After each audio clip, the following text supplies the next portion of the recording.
Aloha and welcome to the second post today. Yes, I know everybody's been so excited since my first post today was extremely short, and everybody wants to see my new haircut, and everybody wants to see what happens after you surf. Sometimes you get this thing. Look at this. Ah, yeah. No bueno. It's the nevus of the car uncle. It's like a mole in my eye. 2% chance it's cancer, 98% chance that it's just making me sexier. Mm-hmm. In some alternate reality. So, gonna have this thing biopsied and removed quite shortly. Just a little bit of an update on this book that I read a little bit more of today. It's really, really, really interesting. I think it touches a lot of points on spirituality, a lot of points on how to become who you really want to be, on how to, um, even from a like, would you say a psychological perspective? Um, what are emotions, right? I didn't know what emotions were for so long, and I didn't know what they were telling me. Like and the book kind of makes an attempt to clarify that, and this is something that, if you do not grow up in a certain family, you're not going to learn these things in school. If you do not grow up in a certain community, you're not going to learn these things in school. I went to church for many years and learned these things in church. Of course, it was a Southern Baptist church, and I was required to pray in camo, but that's beside the point. So, um, yeah, emotions are apparently like touching a hot stove, and it's like, ooh, that stove is hot. Maybe I need to go outside and get some sunshine and do something that I enjoy doing and move into a different vibration, a higher vibration, you know. And the book even gives a list of different vibrations, starting with joy, knowledge, empowerment, freedom, love, appreciation. And he goes down to level 2, passion, level 3, enthusiasm, level 4, positive expectation, level 5, optimism, hopefulness, contentment, boredom, pessimism, frustration, overwhelmment, disappointment, doubt, worry, blame, discouragement, anger, revenge, hatred, rage, jealousy, insecurity, guilt, unworthiness, fear, grief, depression, despair, and powerlessness. Don't go there. And it makes a point that if you're in depression or fear or insecurity or jealousy, maybe you're not going to jump up to the level of passion and joy. Maybe part of you can, but entirely over all that sphere, all the little voices that you have in your head and all the little belief systems might not be able to go there. But you can go from jealousy to revenge.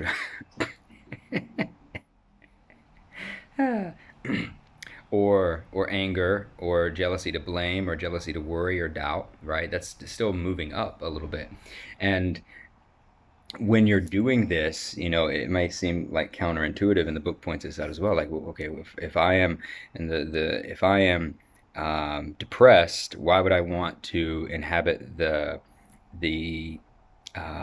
vibration of anger?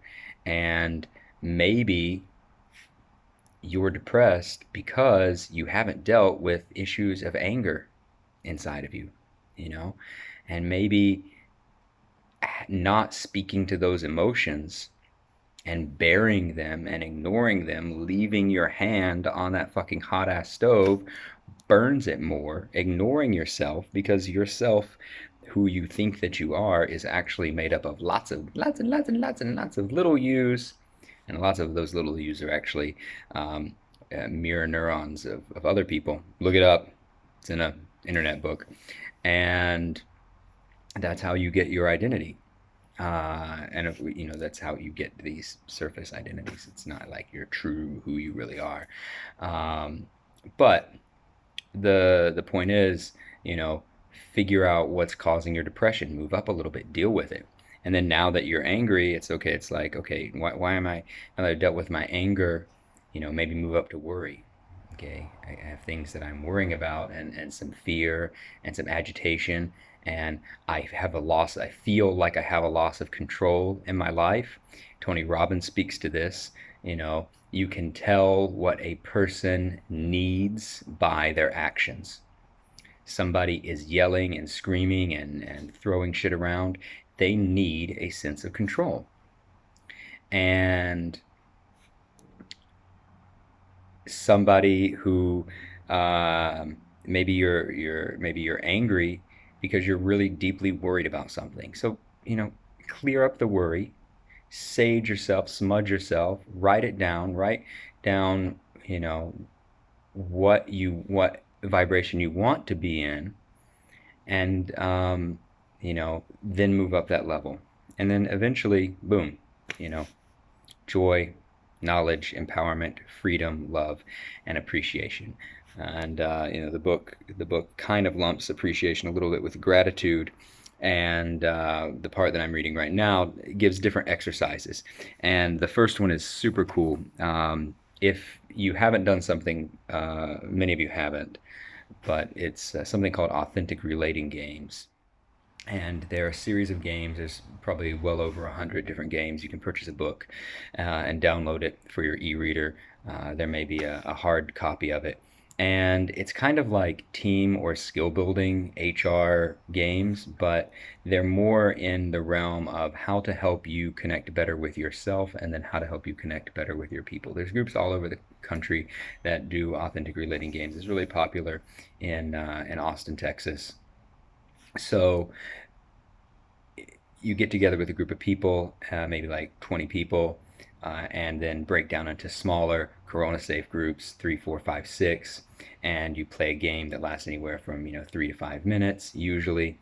Uh, this Playing these games was the first time that I heard of writing down things that you're grateful for, and it gave me a way to ground myself. It gave me a way to explore my emotions in a very safe way. There's a couple of rules, or a couple of commitments, agreements that everyone agrees to with authentic relating games. You're trying to create a safe and open container for everyone. One of those agreements is that you agree to honor yourself. So if you got to pee, if you're feeling uncomfortable about something, if you don't want to share, if you want to share, whatever you're feeling that is true for you in your reality at that moment, and honor that. The second is to lean into your edge. What that means is, we find that the most growth happens when you're a little bit uncomfortable. How are you going to gain muscle? Go to the gym, work out, sweat a little bit, feel some pain. How are you going to be able to speak publicly? Right? How am I going to grow a YouTube channel and gain my confidence? That maybe by doing what I'm doing, right? And maybe I'm even speaking a little bit clearer. Maybe I'm saying less ums than I was before. Maybe I have a little bit of a better idea of what I'm going to talk about when I start talking. So the third agreement is to gonna get there. Be present. So be present with yourself, be present with others. Don't be on your phone. Don't be thinking about something else or what you're going to say next. Really be in tune and listening and receptive to yourself and to others. The fourth one is confidentiality. Usually this is either blanket confidentiality or confidentiality by request. Like, I'm sharing something. It's like, oh my God, okay. I don't want you to repeat what I'm going to say, so please don't say what I'm about to say. Or I just said something, can you please keep that confidential? Or some groups try to do blanket confidentiality, where at the beginning of the night, everything that they say is confidential. Because we live in a small world, and you may meet the same people again out in the world. And we're trying to create a safe space for everybody to feel that they can share and open up. Because think about in your life how many opportunities that you have to really be authentic, instead of talk about some Netflix bullshit, right? Or some office gossip, or what's it's doing. How often do you have to share and be heard? So the fifth agreement is to honor the other. and to check your assumptions, right? So just as much as you're honoring yourself and your own reality, honor your partners or your group members' realities as well, because you don't know why they're here, you don't know what's going on in their universe, you don't know what beliefs that they have, but you want to treat them with the same respect that you treat yourself and not place assumptions on them, because placing assumptions on them is actually just a reflection of your bullshit. So, good. Okay, let's play authentic relating. No, we're not going to play authentic relating games. But it's interesting because the very, very first game or exercise that this book talks about is called Rampage of Appreciation. And it made me smile because it's almost so exactly similar to authentic relating games, which is called something Blaster, Appreciation Blaster, Love Blaster. I think Love Squirter Blaster. Which hashtag should I use for this? Love Blaster. And the purpose of the game is, I'll explain it in authentic relating games terms. You have two people in a group, and individually for 2 minutes they focus on an object throughout the room. Like one person looks at a lamp and the other person looks at a book, and one person looks at the carpet maybe, and you're looking at that book and you're thinking silently to yourself, okay, I really like the design of the book. I really like the lettering of the book. It's really beautiful. I appreciate the person who made it and wrote it. I appreciate the time and the craftsmanship it took to bind the book and ship it across the world. And you're feeling that appreciation. The cool thing is, right, you're feeling that feeling and that emotion in your body. You're generating that. So you're learning to generate emotions as well as learning to appreciate things and other things. It's kind of like gratitude, right? And then the second part is both of you choose a different object and you both say aloud, switching back and forth, things that you appreciate about the thing together. So I have a piece of pottery in my room. I really appreciate the person who gave it to me. She's a dear friend. She's taught me so much about life. I really appreciate the woman who made it, because that woman taught that friend pottery as well, and a lot of really great life lessons. She's since passed. I appreciate that I have something to decorate my apartment with. One of the few things that I've traveled around with in all of my moves, and it has some great sentimental value to me. So feeling that appreciation for that object, the other person says something, and then for the next 2 to 5 minutes, whatever, you two look at one another and you appreciate things about each other. And it feels great. It puts you in a higher vibration. But more importantly, and according to the book, by appreciating things, you also open yourself up to receiving things. The guy who does mind body, anyway, he Vishnani, I don't know. If you Google 21-minute meditation, or 6-phase meditation, one of the parts of the meditation is you visualize things from that day or the day before that you're grateful for. And by doing that, what you're doing is you're putting you're returning to that vibration of woo up here, love, joy, appreciation, and you're becoming receptive to your desires. You're becoming receptive to seeing out in the world, okay, oh my God, I'm really grateful for all of my beautiful friends. I'm really grateful for the wonderful things that they do. I'm grateful for all of the whatever. And then I'm grateful that I got this new job. I'm grateful that I met this cool person. And then you allow more of that goodness into your life, and then it bumps you up into even a higher vibration of receptivity. So that's that. That was a lot. Let's read Young Pueblo. If I believe we're reading 4 a night, and I skipped the last 2 nights, so we get 12 pages. We're on page 7. Before we can heal and let go, what ails us deeply must first come to the surface. What you're just talking about, right? The levels of vibration. I spent so much time creating versions of myself that were far from the truth, characters I would perform depending on who was around, layers that could hide the inner dance of turmoil between my lack of confidence, the pain I did not understand, and the uneasiness that comes with reaching out to others for the love that I was not giving myself before the healing. Isn't that true? How many of us have been there, putting on those masks? It's time to take them away, world. I kept running away from my darkness until I understood that in it I would find my freedom. You have to acknowledge those parts, those shadow parts, because if you don't, I'm gonna get you. How many is that? 1, 2, 3. Yeah, nice long one. 4. Many of us walk the earth as strangers to ourselves, not knowing what is true, why we feel what we feel, actively working to repress experiences or ideas that are too jarring to observe and release.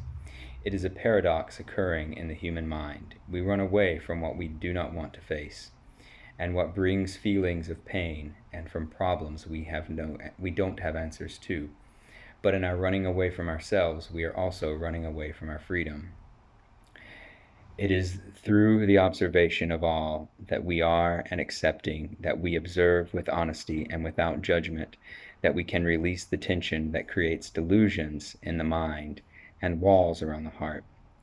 This is why the keys to our freedom lie in our darkness, because when we observe our darkness by bringing our light of awareness inward, the ego begins to dissipate into nothingness, and the subconscious slowly becomes understood. The mind is full of shadows, but shadows cannot withstand the patience and perseverance of light. Our minds can become like stars, powerful, united fields of pure light. But unlike a star, the healed mind will dwell in awareness and wisdom. When we disconnect from our pain, we stop growing. When we are dominated by our pain, we stop growing. Freedom is observing our pain, letting it go, and moving forward. The middle path. It is not love if all they want from you is to fulfill their expectations. Asking is Forgiven book says the exact same thing, right? Love yourself first and cherish your source, because other people are in their other worlds creating their other universes. And only you know what it is best for you.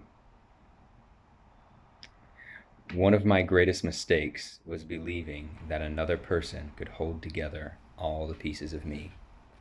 And how often do we do that? Wish someone would put us together because we think it's easier. Make sure the walls you build to protect yourself do not become a prison. Sadhguru would say the same thing. How often do we create our own prison? Changes in the external world can cause great misery when we do not know how to engage and heal ourselves. Moments of pain and discomfort, or encounters with ideas that may break the mental images we have created of the world, are normally things we not only run away from, but also things we build walls to defend ourselves from. These walls we build in our minds and hearts make sense when we don't know any better. We all have the right to protect ourselves from pain, but be aware that these walls can turn from protection into prison. The more walls we build around ourselves, the less space we have to grow and be free. We have a harder time releasing the habits that cause misery when we are surrounded by the psychological walls we have constructed, causing all of us to stagnate and fall into a rhythm where we are always running within a space that is slowly growing smaller. The opposite of this mode of being is to have a practice that helps us to go deep within ourselves, to dissolve the walls, to heal the patterns that cause us pain, to release burdens and traumas, and to discover the universe that dwells inside of each of us. When we journey inward and release the blocks that we first built as walls, we naturally begin to create a new and wider space of awareness. Now, when things happen in the external world, we have more space and time to examine how we would like to respond, as opposed to reacting blindly and enforcing old patterns. The body contains our past emotions. Healing work creates space for the release of what we felt long ago. Your body is a tape recorder. Energy work is real, and your body remembers that trauma and the emotions, even if you don't consciously. So find a way to go inward, meditation, therapy, whatever you need in order to release those patterns. Don't run away from heavy emotions. Honor anger. Give pain the space it needs to breathe. This is how we let go. And finally, reminder: when the body is tired, the mind will often create worries to focus on. Which, something else Sadhguru says, and has been my goal over this pandemic, is to make, if you can just do one thing to improve your life, besides mindfulness and awareness, make yourself not the problem. Love your body, sleep well, exercise well, eat well. I'm eating a giant salad. I prescribe to some Ayurveda, and I definitely need a lot of root, juicy, watery vegetables in order to keep me grounded. So I've got everything in there. It's delicious. So I'm gonna go enjoy that. You click subscribe, enjoy all my videos. I promise tomorrow will be shorter. I'm probably gonna be tired from scuba diving. Have a beautiful evening. Aloha.